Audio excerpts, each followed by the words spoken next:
2019 Ironman 70.3台湾铁人三项国际赛今天进行第二天赛程。台湾铁人一哥谢生燕在自行车竞赛时遭闯入的机车擦撞而跌倒在的，所幸仅擦伤，但车子故障已无法进行后续赛事。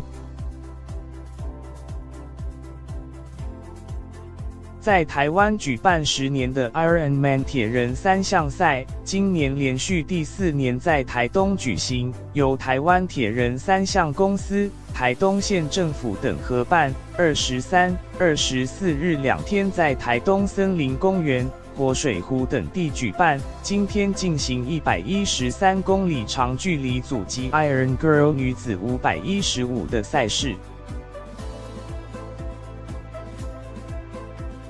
台湾铁人一哥谢生燕参与这项年度盛事，上午在自行车竞赛时，于直本地区与一辆闯入的机车发生擦撞跌倒在的，表情十分痛苦，目击民众吓了一跳，赶紧通报。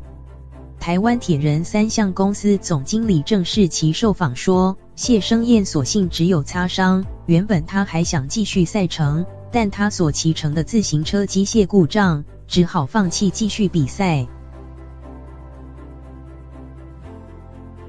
他才从纽西兰异地训练回来参加这场赛事，这个意外确实令他沮丧。郑世奇受访说，主办单位也为参加者保险，谢生燕这起事故，双方已和解。